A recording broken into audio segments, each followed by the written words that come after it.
नमस्कार दोस्तों, दयाल एजुकेशन में आपका स्वागत है।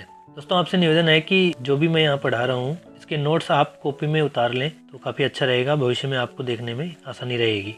इस सीरीज के जितने भी प्रश्न हैं वो RBSC की पुस्तक से बनाए हुए हैं। दोस्तों, यदि आपने इस चैनल को अभी तक सब्सक्राइब नहीं किया है तो इस चैनल को अभी सब्सक्राइब कर लें ताकि मेरी आने वाली नेक्स्ट वीडियो आप तक जल्द ही पहुंच सके। इस सीरीज से आपको 60 से 80% प्रश्न जरूर मिल जाएंगे। यदि आपको मेरी वीडियो अच्छी लगती हो तो एक लाइक जरूर कर देना। आपका एक लाइक मेरे लिए मोटिवेशन का काम करता है। तो चलिए शुरू करते हैं। पहला प्रश्न, पृथ्वी 1 घंटे में कितने डिग्री घूमती है? 4 डिग्री, 10 डिग्री, 15 डिग्री, 360 डिग्री। देखिए, पृथ्वी 360 डिग्री 24 घंटे में घूमती है। एक दिन में 24 घंटे होते हैं और 24 से इसको काटेंगे 12 तिया 36 और 12 दूनी 24। 2 से 30 को काटेंगे 15, तो हमारा आंसर होगा 15 डिग्री। पृथ्वी 1 घंटे में 15 डिग्री घूमती है, ये हमारा सही आंसर होगा। अगला प्रश्न, पृथ्वी 1 डिग्री घूमने में कितना समय लगाती है? देखिए, 4 मिनट, 15 मिनट, 1 घंटा, 24 घंटे। पिछले प्रश्न में हमने पढ़ा कि पृथ्वी 1 घंटे में 15 डिग्री घूमती है और 1 घंटे में 60 मिनट होती हैं। 60 मिनट में हम 15 का भाग देंगे 4 मिनट। इसका सही आंसर हो जाएगा, पृथ्वी 1 डिग्री घूमने में 4 मिनट का समय लेती है। यह हमारा सही आंसर हो जाएगा। अगला प्रश्न, सामान्यतः भूसंपत्ति मानचित्र किसके पास होते हैं?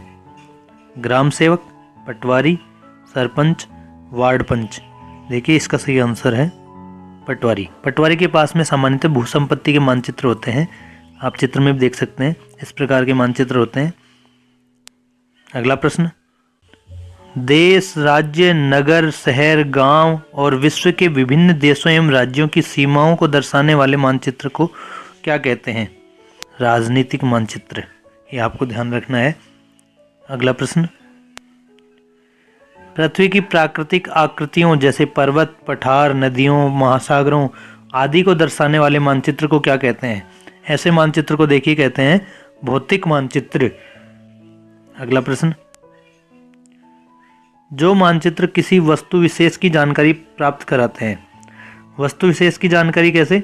जैसे कोई परिवहन हो, तापमान, वन, उद्योग, जनसंख्या, खनिज इत्यादि की जानकारी प्राप्त करवाता है ऐसे मानचित्र को कहते हैं विषयक मानचित्र।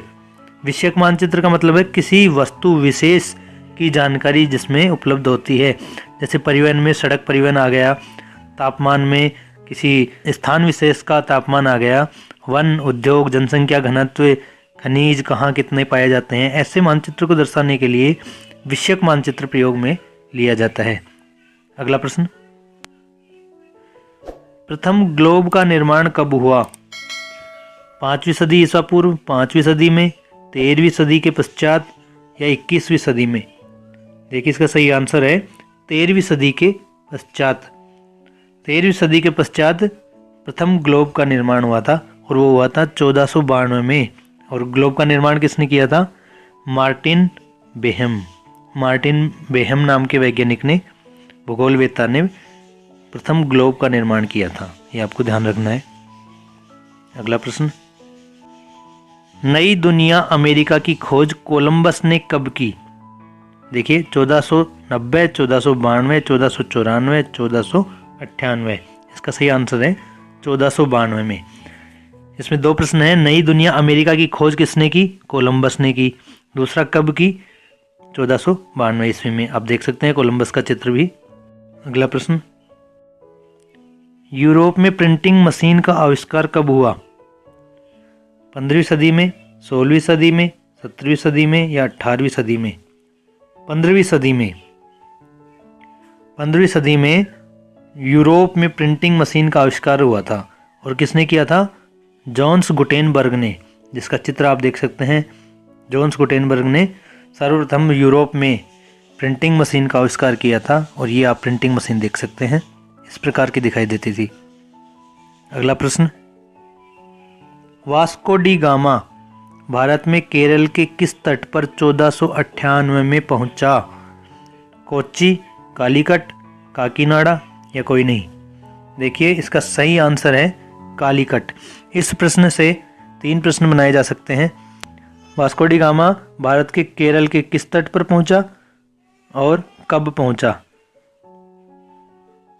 ये दोनों प्रश्न इसमें बनाए जा सकते हैं, ये आपको ध्यान रखना है। अगला प्रश्न, वास्को डी गामा ने किस देश तक आने के लिए समुद्री मार्ग की खोज की थी?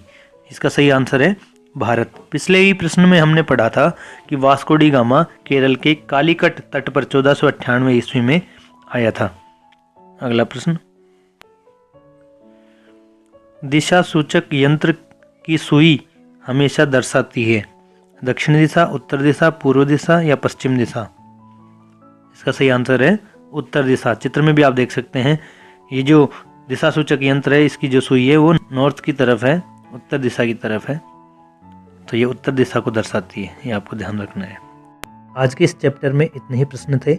इस चैप्टर की PDF डाउनलोड करने के लिए मेरे व्हाट्सएप नंबर 7976754053 पर PDF टाइप करके सेंड करें। ये सभी प्रश्न NCERT RBSC की पुस्तकों से तैयार किए गए हैं।